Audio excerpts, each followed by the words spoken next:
Hello, welcome to Disambiguating Freud and Lacan, the clinic Sexuality and Art, with Professor Marcelo Zigaran, PhD, is a Houston-based concert cellist and Lacanian psychoanalyst. Marcelo studied psychoanalysis and cultural studies at the University of Buenos Aires and attended the National Conservatory of Music in Buenos Aires and received his PhD from the University of Houston.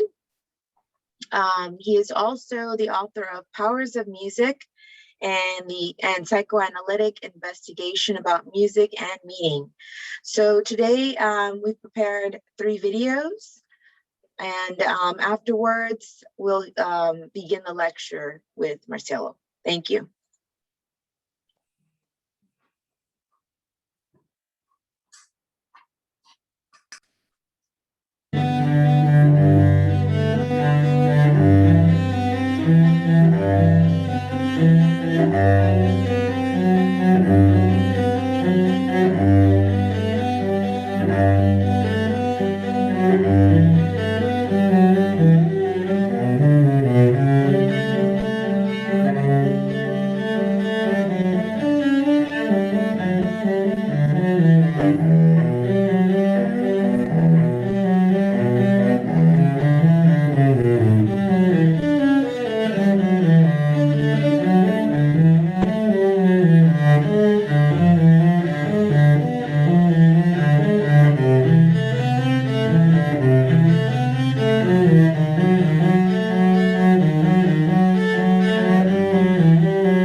Good afternoon, everybody. Can you hear me okay? Yes, we can hear you just fine. Great, great. I'm so happy to be able to do this presentation. Thank you for the Jung Center for this relationship that we had for years. And I hope we can continue exploring this research that has been fascinating for me, being a musician, a psychoanalyst. I wanted to share with my music, because if I talk about art, I wanted to share from which portion, which area of art I talk, I develop, I play. And I'm so sorry about last time. So let's do a conference today that is really worth it, as that time was a crazy day for the internet. So I'm gonna give general ideas, and if there is something that you think I'm going too fast or some concepts are not clear, please feel free to just make a question or comment or something. I'm gonna start with you reading that Lacan is somebody that I assume you know something about him since you come to this seminar.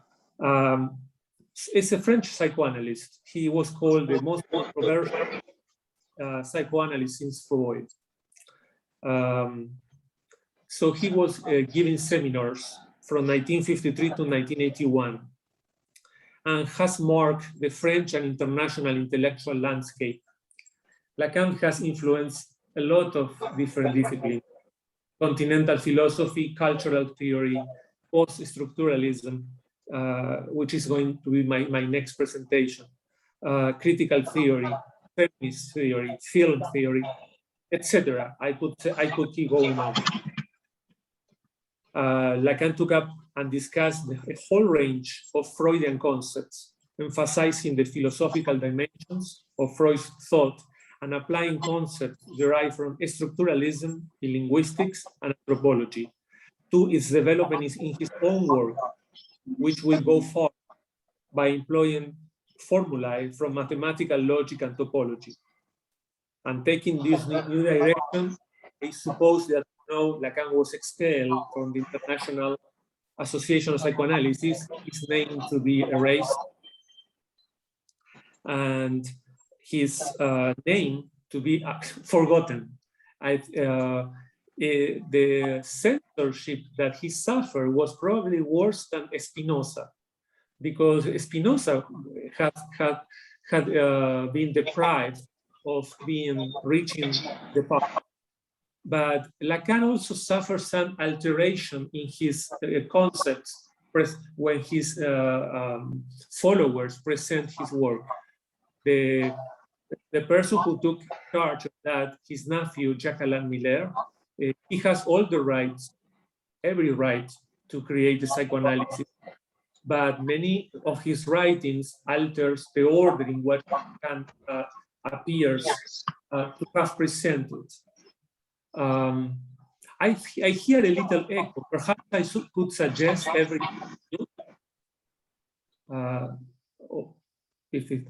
I guess it's better.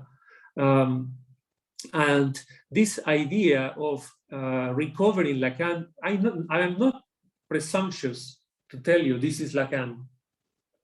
There is not a pure psychoanalysis, not only one, but I would like to show you some arguments to state that there are clear differences with Freud. So this is the presentation regarding clinic that I will do today. And disambiguation is the idea to start making the differences between Freud and Lacan.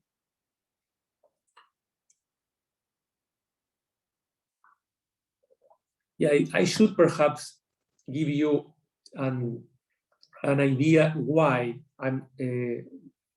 many psychoanalysts, including myself and people who are in several associations, have tried to recover a Lacan that we think has not been discovered yet. And the notion today in the world of psychoanalysis, especially in Latin countries, is that we have a phenomenon called Freudian Lacanians. These are groups of professionals that identify themselves as Freudian Lacanians, but also as Freudian, Kleinians, Winnicottians. And this situation has more than 40 years of depriving Lacan from the position of an original author, creator of a particular school of psychoanalysis. Instead, consider him a commentator of Freud.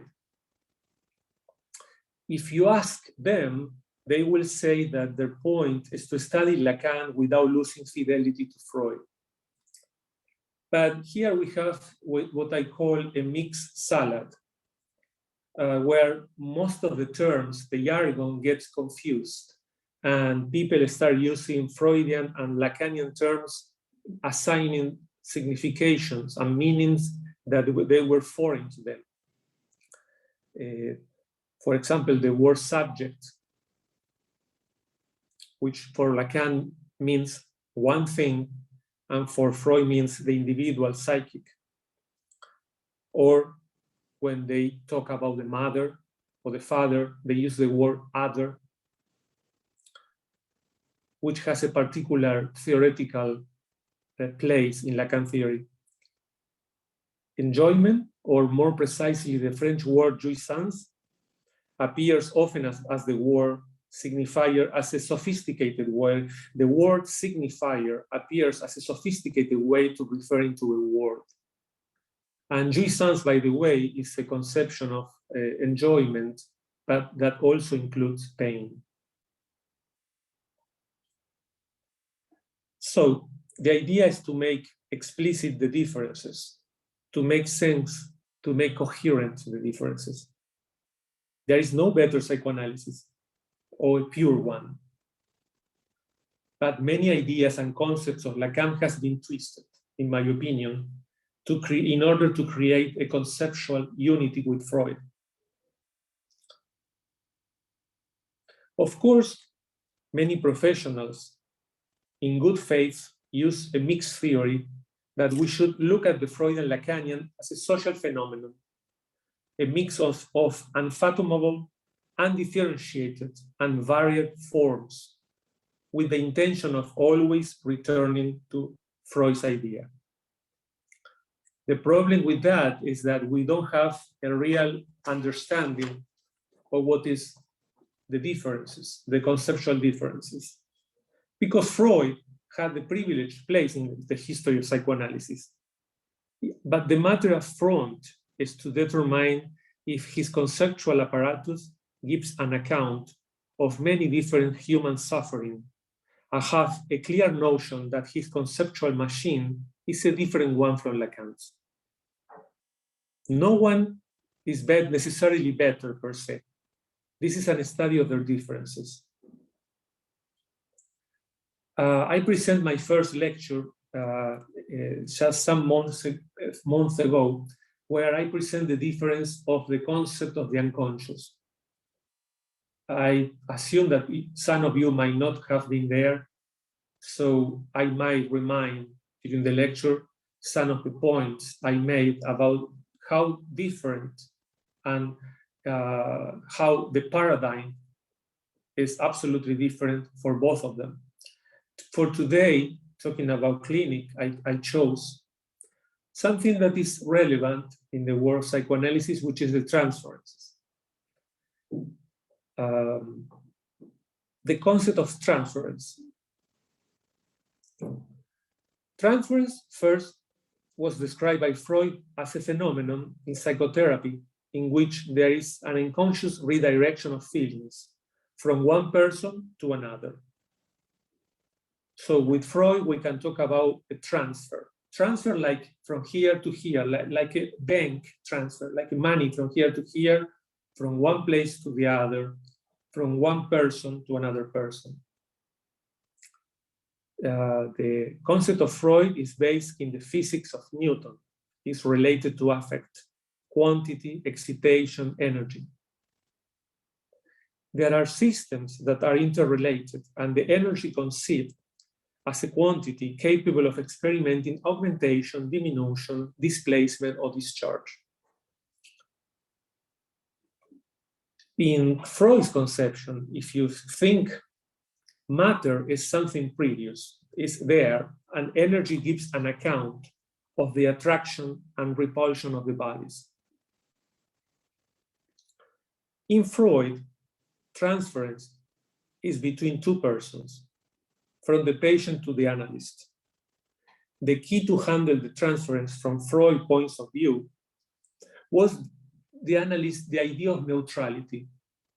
You see, the patient asks about your personal life and you don't say anything, and you return the question, why do you ask? Why do you say so?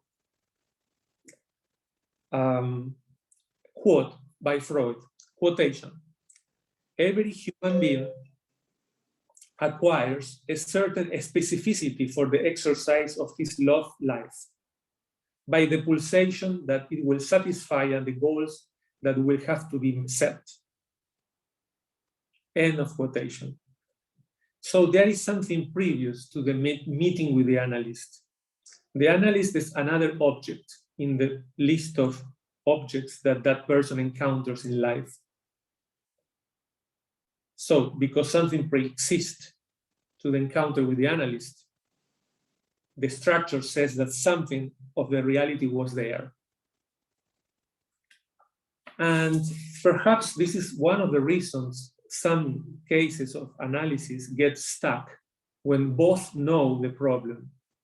The patient knows the problem, the analyst knows the problem. However, something happened that that knowledge doesn't help to raise a new level of questioning. In the Freudian conception, we see human act as a substitution of something more truthful, related with our primordial ties, primordial others, culture, the symptoms, and the transference. Transference is a concept related to repetition and resistance. If you read Freud, which is a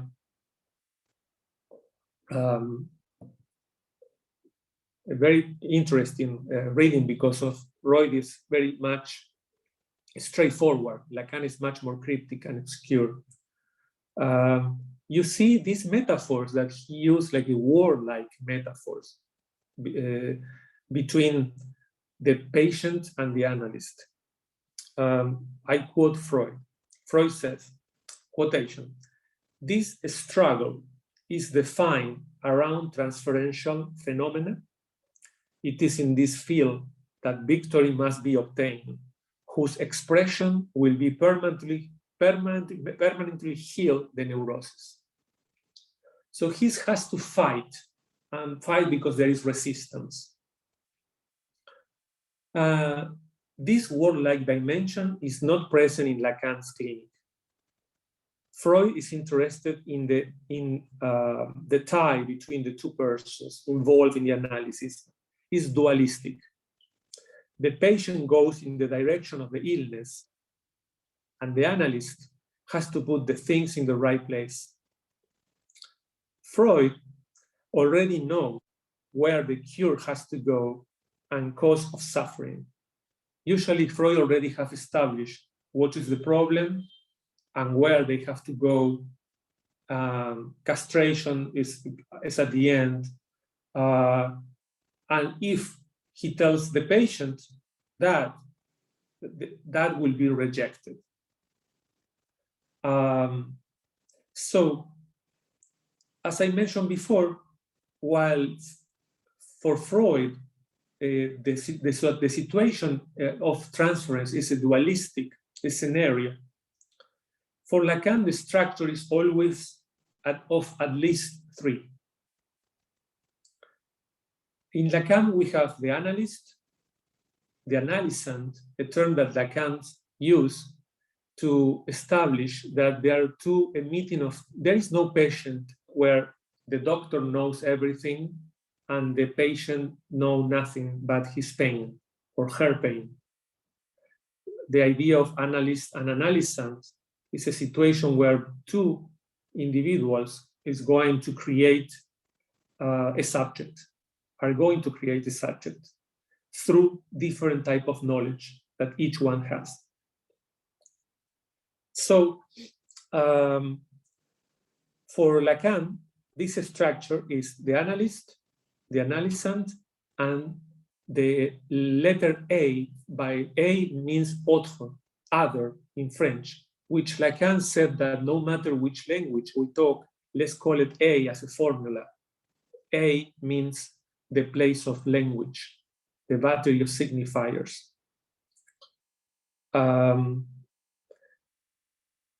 And a relevant conceptual difference is that with the big other, which usually writes the other with capital O. Because the difference between is that the big other is the incarnation of the place of A in somebody. Sometimes the analyst occupies the place.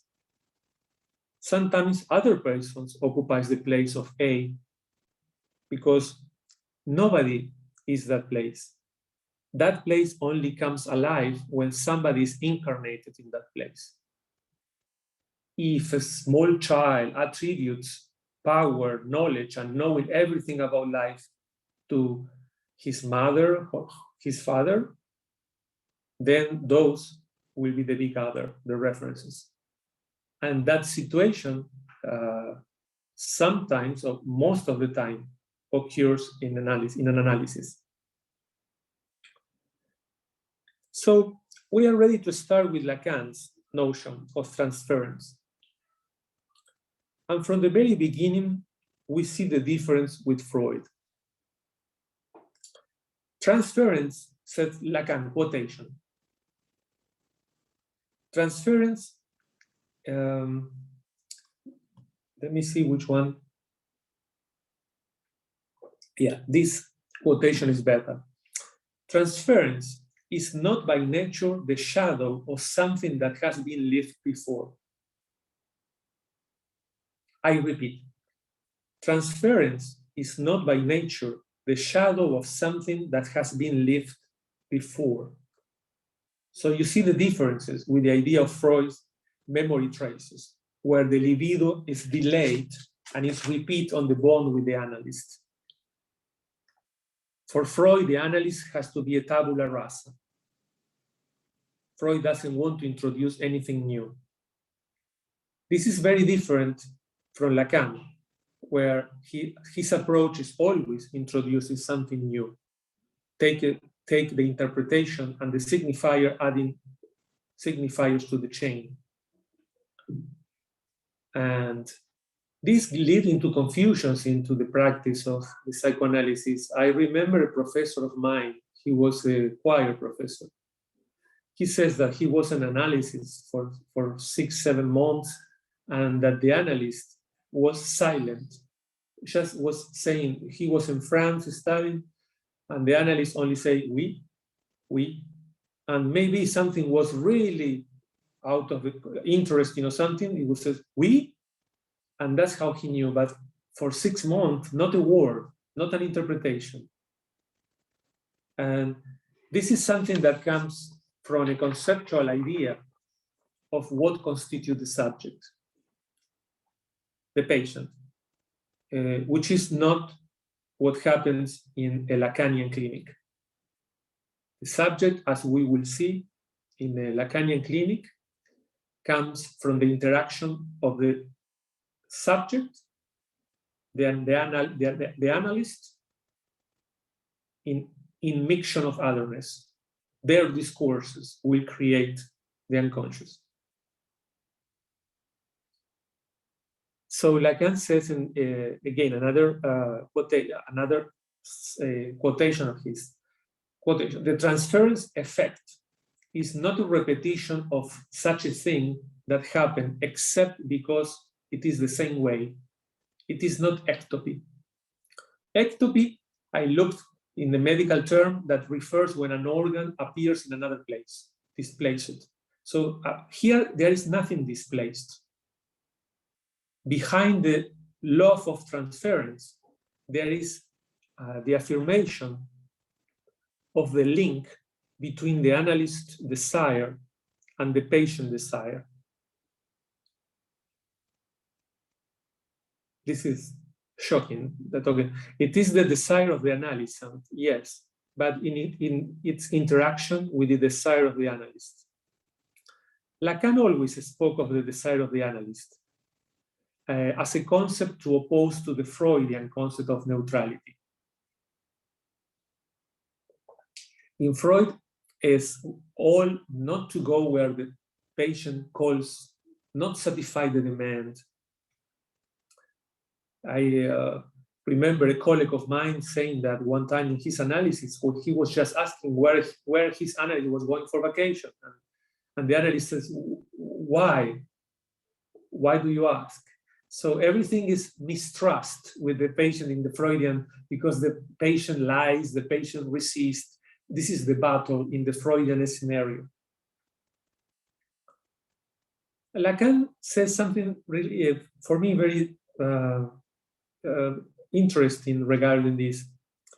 In Seminar 8, he says, the complexity of the transference phenomenon can by no means be limited to what happens to the analyst, and therefore the analyst's desire must be added. In the antipodes of neutrality with regards to the position of the analyst, there is what Lacan refers to as the desire of the analyst.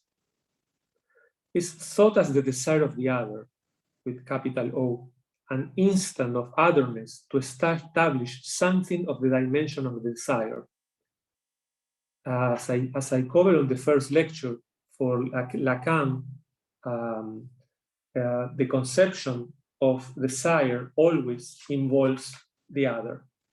It's in direct opposition to, and this is sort of a background that comes different. For example, where Freud takes Schopenhauer, the world as representation, and the idea of triad, the trace, the Wille, which is the will. In Hegel, Lacan takes Hegel approach. The desire of man is the desire of the other. All what is real is rational. So there are two different paradigms, and I hope I have the chance to. Okay, somebody says here that has surgery and will have to watch. Of course, the best of luck for a good recovery. I'm talking about here something a little obscure, the desire of the analyst. It's another paradigm. It's not about what the analyst wants. Instead, it should be articulated with the position of the scientist, that we can exemplify with the notion of the uncertainty principle. If you remember, in Heisenberg's experiment, giving two magnitudes, the velocity or position of a particle cannot be known both at the same time. If the scientist decides to know one, he cannot know the other. And the fascinating thing that this is not a deficit of the experiment, this is not the fault of the experiment, but it's the situation, the scientific logical situation of a radical impossible, which allowed the desire of the scientist about what is his proposal for observation. There is a decision of the researcher. In psychoanalysis also, what we can get to know about the unconscious depends on the questions of the analyst. If the analyst raised the unknown knowledge, what can be known will be in relation to what the analyst raises. This is the reason Lacan refers the unconscious to the knowledge of science, in the sense that the procedure in his view, on the decision to make resembles that of the science as in Heisenberg's experiment. In the same way, the experiment is an interaction between the observer and what is observed. There is an interaction between the subject and the A, the place of language, which is the huge difference of Lacan with all the many different schools. The placement that language as something that defines subjectivity, and as you will see, defines most of our areas of life, precedes our existence. Language is present even before we are born.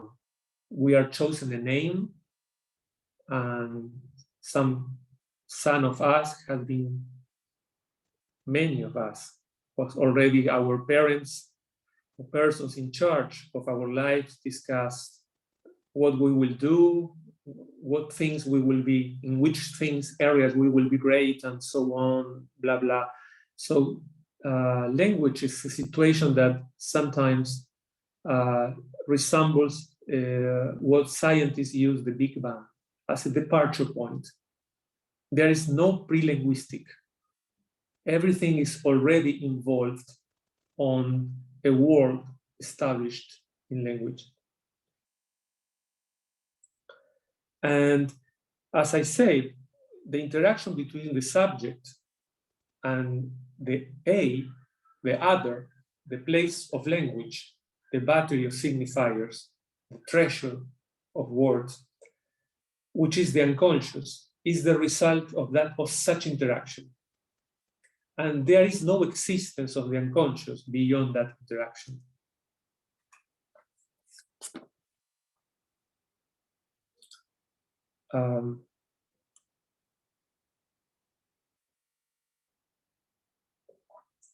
Here you see a huge difference of the concept with Freud. For him, the unconscious was a topological place installed in the individual. It has its topographical establishment in the psychic. And for Lacan, there is not psychic structure. There is what we call the creation of a subject. And in psychoanalysis depends on this, of the question, the intervention, which is the decision of the analyst, which, by the way, is another issue, very fascinating. How do we decide what is to take the place of a signifier or in a chain of signifiers? Not everything the analyst says is a signifier. There is a decision to take.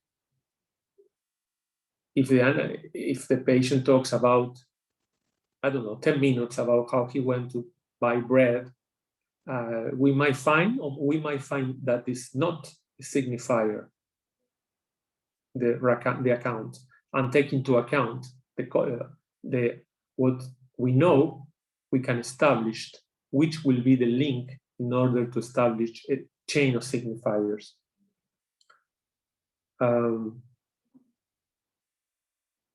I prepared for you because this is complex. When I said the word signifiers, it refers to the linguistic of Saussure and eventually, even more profoundly, to the study of Roman Jakobson's approach to linguistics.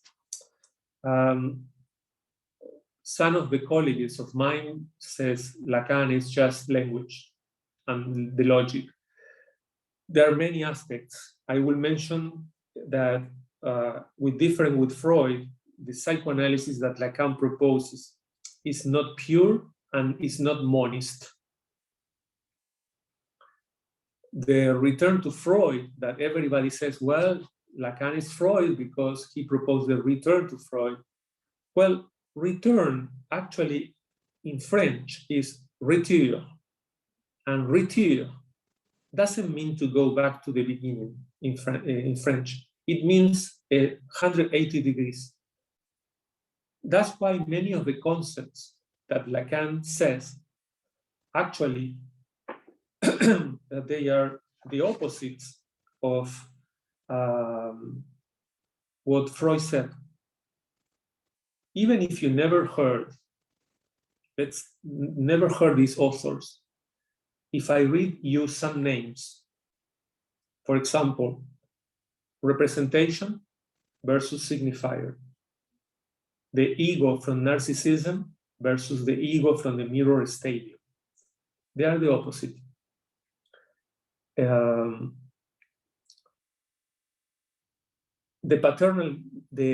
Oedipus complex versus the paternal metaphor, the drives as biological drives versus the discourse of the other, the Eve, which is silent in Freud, versus that speaks, or ça parle in Lacan. Again, the individual in Freud versus the divide subject in Lacan. And I can continue with a list of topics, and you will see that they are conceptual machines that have a different idea of the cure and a different tool of what an analysis entails.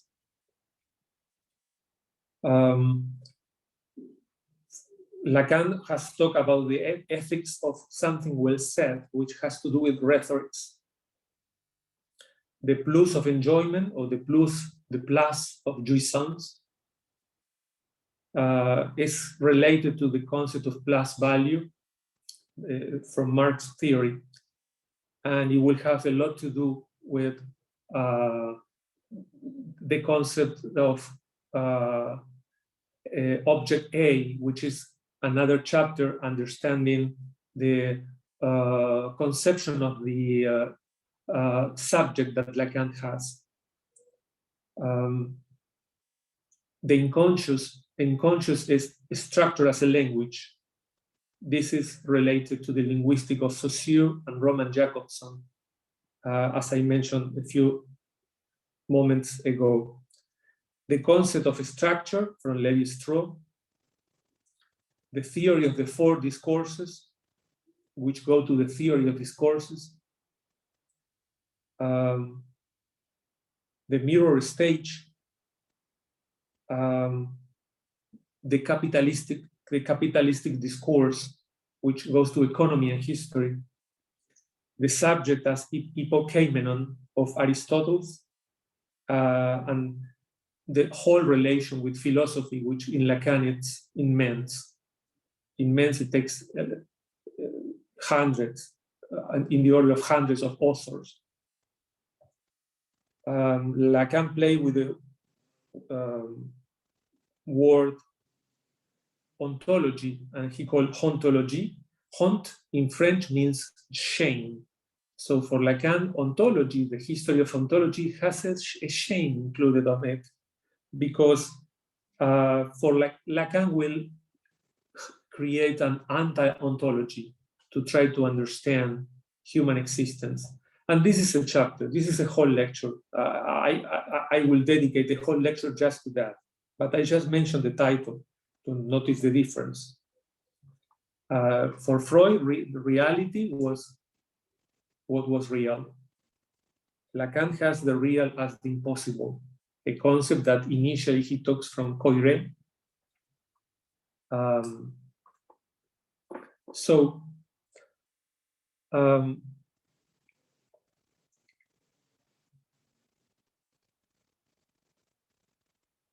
The way to focus on what the analyst chooses to know and that we choose to be left out is a choice where the place of not knowing is crucial.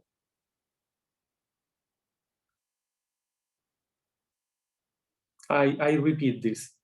The way to focus on what the analyst chooses to know and that which would be left out is a choice where the place of not knowing is crucial. You see the difference? Freud knew where to go. Lacan established that we don't. And that was the question. Remember, for example, in Freud, there was an equation. For example, in Freud, if the patient says in the dream about that woman, and the patient says, "It's not my mother." So for Freud, it's the mother. And then for every patient that says, "It's not my mother," we know it's the mother. This is something that Lacan will question on the chain, and maybe a different question would allow for a different account of what is going on. Freud himself, we have to acknowledge this. Freud himself says that what he said were some sort of advice, not to take literally. But many times he talked about in all cases. For example, maybe you remember Freud has equations like phallus, son, money, and gift. And in that equation, money has a meaning. Therefore, every patient has to pay, and there is a lot of things about economical, financial issues. But that left out the possibility that in some cases, money has a different meaning than that equation. And Lacan departs from the not knowing as a place to question. Of course, under a framework, under a certain theory.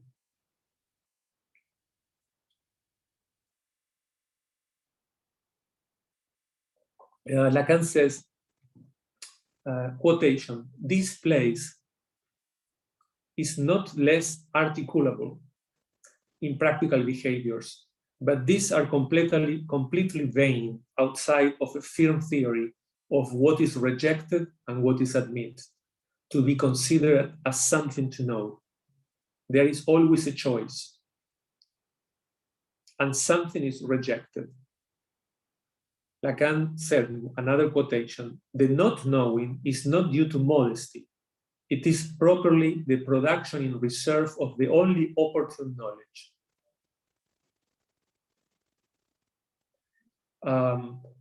Opportune knowledge means which is the direction, the logical direction that the signifier takes in order to continue what we might call, in general terms, interpretation.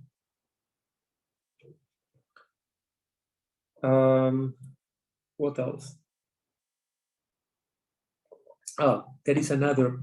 Lacan defines later in the seminar his 21st seminar, transference as a semiotic co-vibration.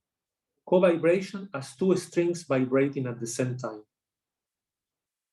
However, the clear conceptualization of transference is seen in Lacan's concept of the subject supposed to know.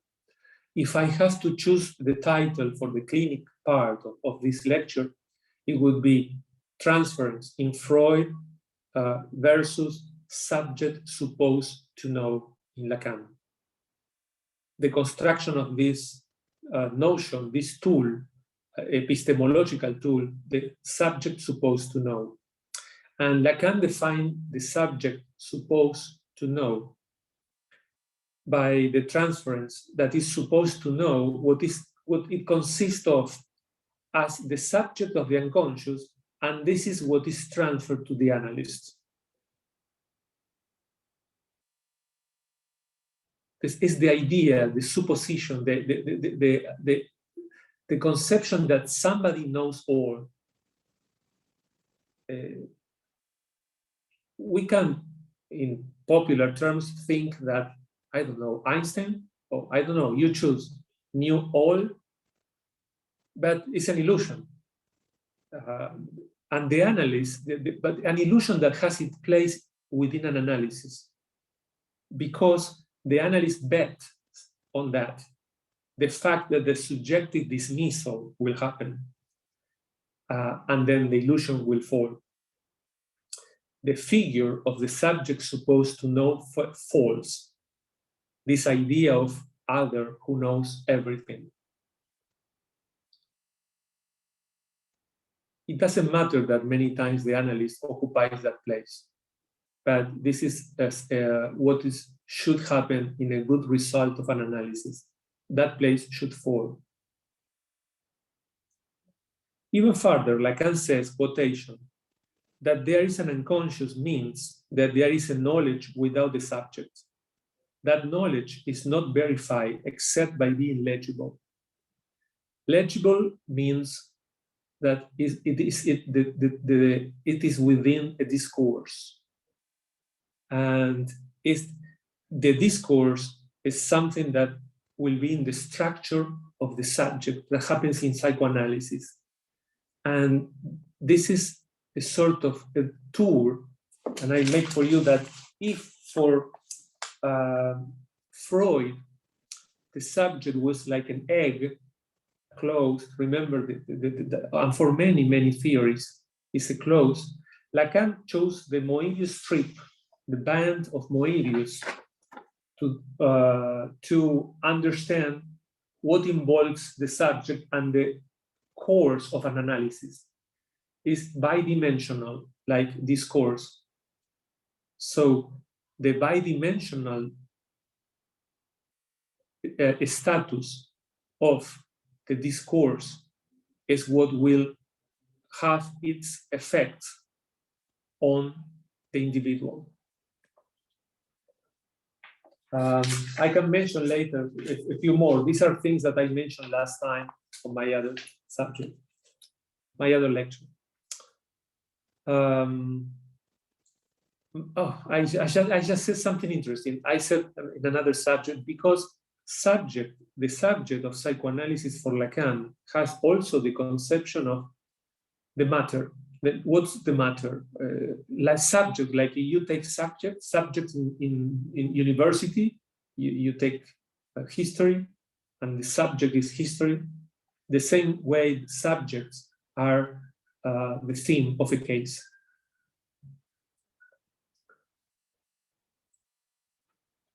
So to observe is an interaction between the subject, the place of language, and you say that I don't mention the analyst because the analyst as a person is not present there. It's something that is going to decipher, give back the discourse of this analysand. And the result of this interaction is the production of the unconscious.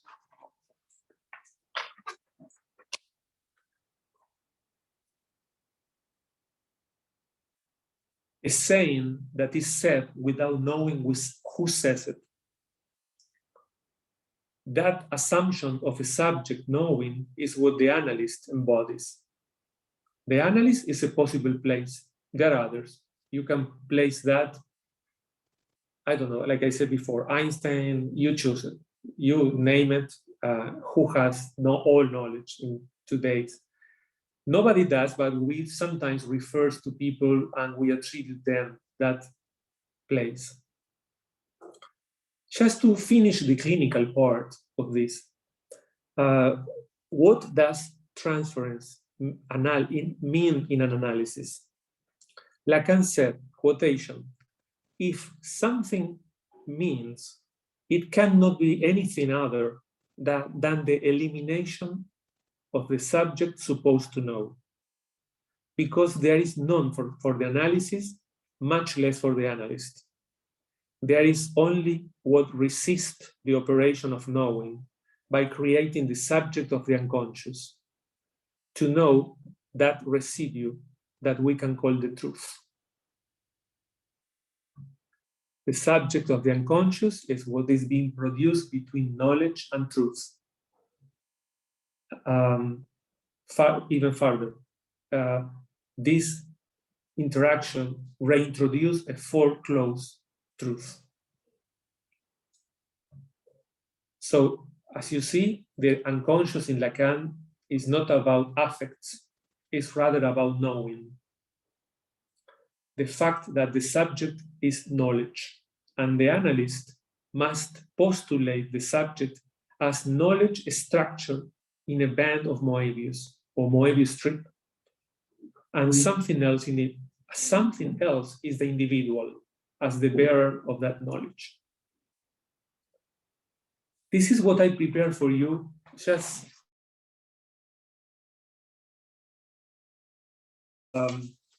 distinguish conceptions, and today it was about the transference.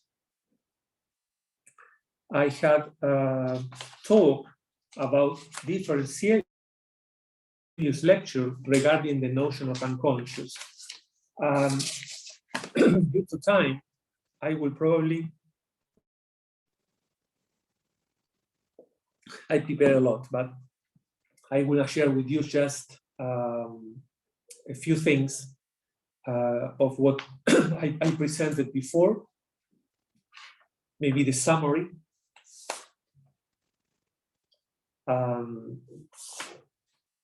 And what is the ethics under which operates on psychoanalysis.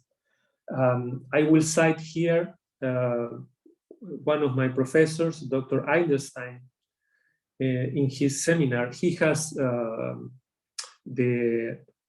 book called Other Lacan, which is the basis for this idea that Lacan has not been presented by his nephew, Jacques-Alain Miller, and there is a distorted version that there is a Lacan that has not achieved his status as an original author, and that entails a position for the cure and position for in ontology, and the concept of what entails human existence. As you know, Lacan has these registers in which he works. I assume you know this because you probably heard me in other occasions, but if you don't, please tell me and I will explain more. But just to be briefly said this, the registers for Lacan, the three registers that he said, I leave you the three registers. You already have three registers with Freud, the id, the ego, and the superego. Okay, I give you my three. My three will be the imaginary, the symbolic, and the real. And citing Dr. Eidelstein, he said in his seminar in 2001, each time we operate with the subject, we should consider him is the dimension of otherness that allow us to access to him. But even if it allow us to access the subject, we never really access the subject as such. Always with this condition sine qua non, is in mixture with otherness. The ethics I propose to develop is precisely that. It is an ethic that says not to consider in psychoanalysis the subject without otherness, because the subject without otherness is what we call the individual. And in my next lecture, talking about post-structuralism, I will sort out a diagnostic of one of the sufferings of the 21st century, and the extreme individuality would be one of them. I'm referring to Western civilization mostly. And just to mention huge difference on the, I will mention just the synthesis. For Freud, the unconscious was three-dimensional. It has a space, a topos, place. Lacan is a topological space. For Freud, was internal.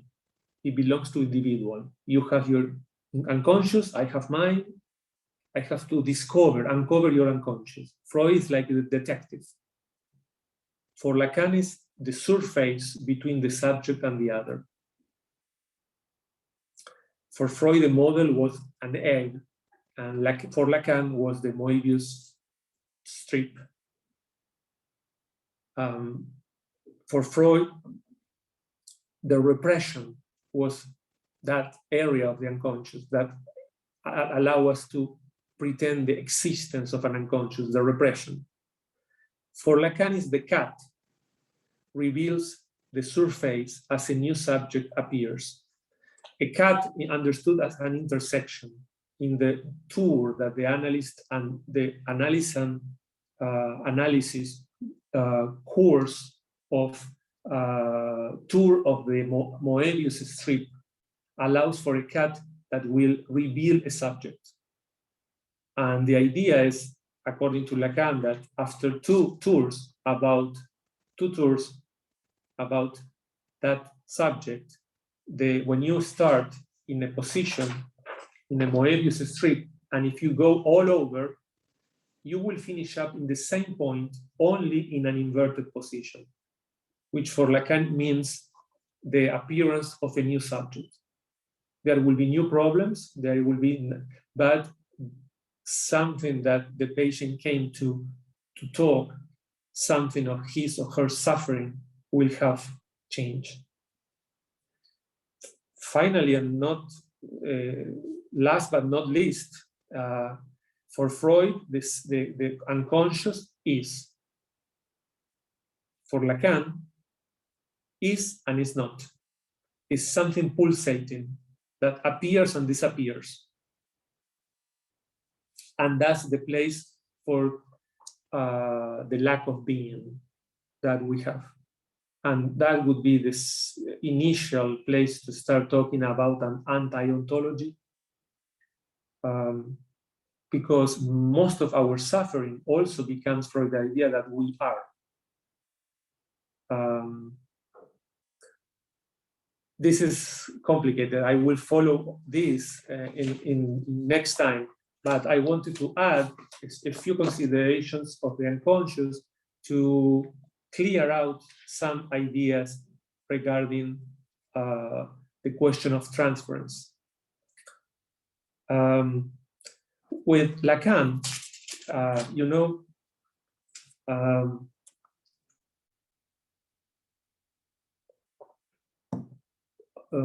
it's already 5:07, Rosalinda?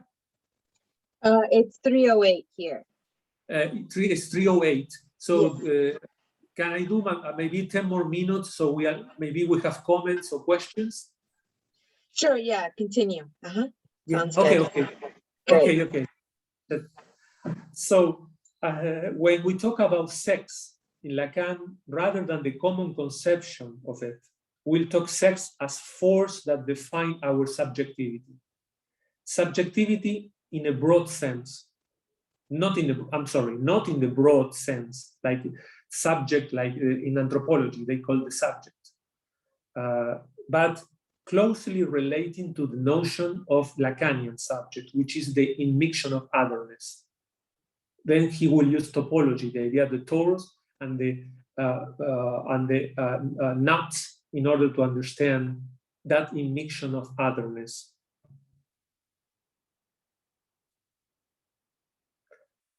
With Lacan, we have sexuality at the core of human life.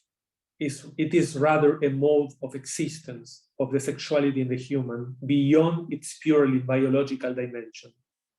Human sexual life is knotted with language. He showed that sexuality is not a relationship with the opposite sex. There was a famous seminary, Il n'y a pas sexual rapport. There is no sexual relationship. That was the scandal. So how is that? That's to determine another time, but his idea was that compared with the animal, there is a central lack in human sexuality. Nothing satisfies completely. This idea that you complete me, Platonic idea, is the illusion that Lacan attacks. The subject of Lacan is the subject of the unconscious. Rather than being an imaginary place in which we have the concept that contains the wild drives that has to be domesticated by the ego, which would be a more Freudian approach. It is the site where a traumatic truth speaks out, or as Lacan says, this speaks, ça parle. It's not a deep existential truth. but an unbearable truth that we have to learn to live with. Psychoanalysis is not just a technique of treating mental illnesses, but a theory, a clinic that confronts the subject with the most radical dimension of human existence. It doesn't advise a person how to fit or to adapt to society, but explain how something like reality, between quotation marks, constitute itself in the first place. It offers an account of how the dimension of truth emerge in human beings. Lacan works in structures: neurosis, psychosis, perversions. They have the dignity of fundamental philosophical attitudes towards reality. When somebody suffers from obsessional neurosis, this condition draws or entails an entire conception of reality, defining the global structure of the personality. And this is something I want, because this talk is about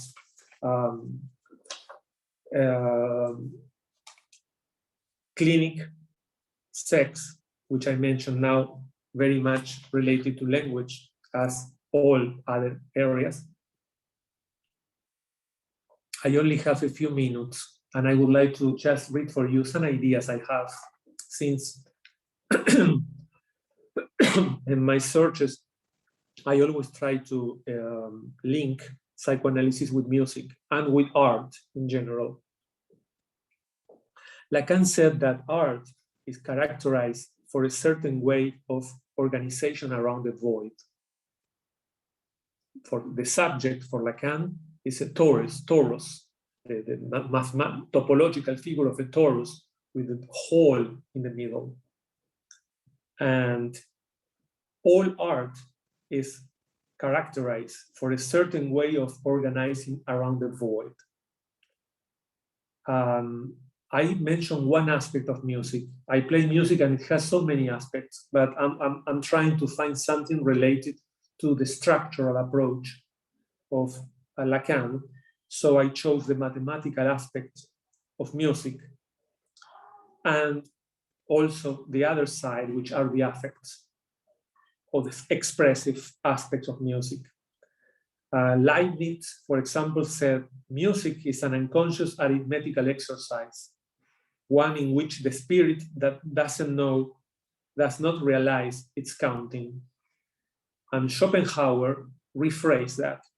Music is an unconscious exercise of metaphysics, in which the spirit does not know that it's making philosophy. So I plan, or I claim, that we could make an intersection between music and psychoanalysis in terms of the structure. The commonality has place in the mathematical space of music, where it is possible to experiment, after the idea of music as a structure, those numbers that cannot be counted, those calculations that cannot be achieved. I'm talking about those masterpieces of music, those that hit our chest and give us a jouissance, in the sense of playing the words that Lacan find the real.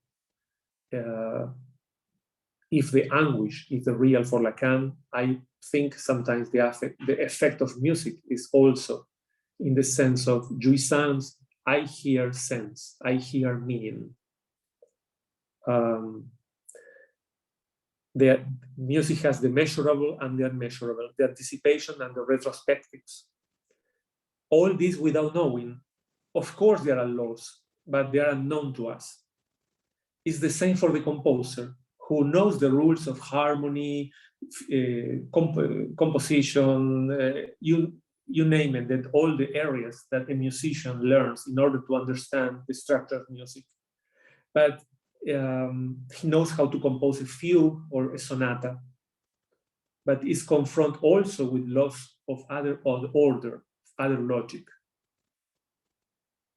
I claim that this something of the logic of the signifiers that appears in an analysis or psychoanalysis talks about occurs in the process of making music, some sort of a subject appears. We can see similarity with clinical practice, where each case establishes something new about the psychic structure, and each sonata of Beethoven uncovers a new perspective, Beethoven or anyone that you like, a new perspective of what degrades from the theory of composing a sonata. Here is music as a structure of the discourse, as music has phrases, affirmations, questions. It sounds. It speaks to us from a perspective in which turn audible the discourse of the other. Lacan says about theater, I found this very revealing for me. Lacan, regarding theater, Lacan says, it's clear that the unconscious is present there under the form of the discourse of the other, which is a discourse perfectly composed. He said that in his seminar 6. In music, we cannot talk about univocal meaning, but we are talking about what something speaks. And we could say that music can and cannot be an expression of the unconscious. For that, I remind you what I read before, the definition of unconscious for Lacan is that is and is not. Heraclitus, Lacan. Aristotle with Freud. But Lacan took other approaches. In Lacan, we see the difference is that while for Freud, Parmenides was being is, and the not being is not, for Lacan is Heraclitus. One enters and not enter the same river twice. If for Freud is Aristotle, the sensible experience comes first. For Lacan, is first the idea, or whatever the idea is abstract. You say when Lacan sees a construction, a machine, there is always a pre-existent logic that allows us to construct that reality. Reality is a construction with the epistemological tools that we use to interpret. So the structure or the impact of music would be the order of the real. Its discourse would be the symbolic order. And the affect that appears would be the register of the imaginary.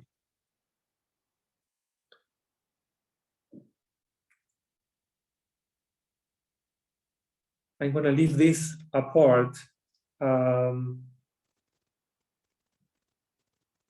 I just want to say that I claim that we should consider the possibility of a subject of the musical experience. Where is the subject?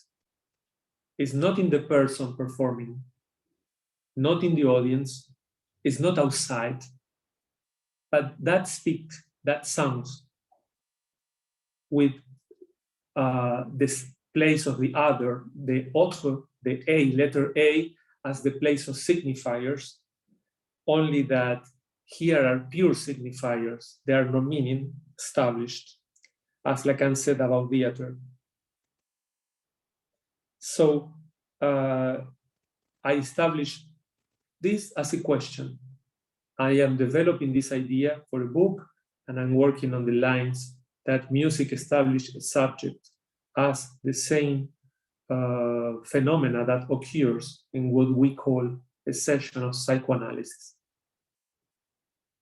Thank you. I will stop here because otherwise we are not going to be able to talk anything, and I wanted to finish on time. Thanks for listening.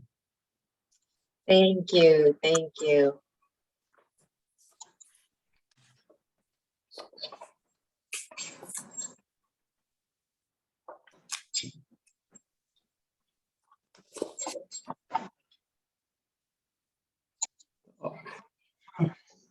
Yes, I just would like to thank the Jung Center, you, especially Rosalinda, for being so helpful. Michael, my huge thanks, and for understanding my technical problems last time. I hope next we can do another fascinating encounter with ideas of the psychoanalysis of Lacan and music, which I hope we do another meeting next fall.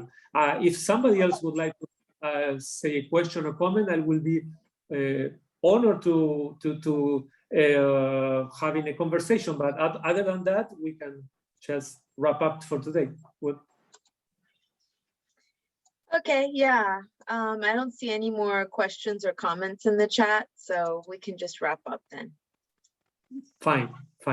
Thank you, Rosalinda. Okay, thank you so much. Have a great day. Bye-bye. Bye.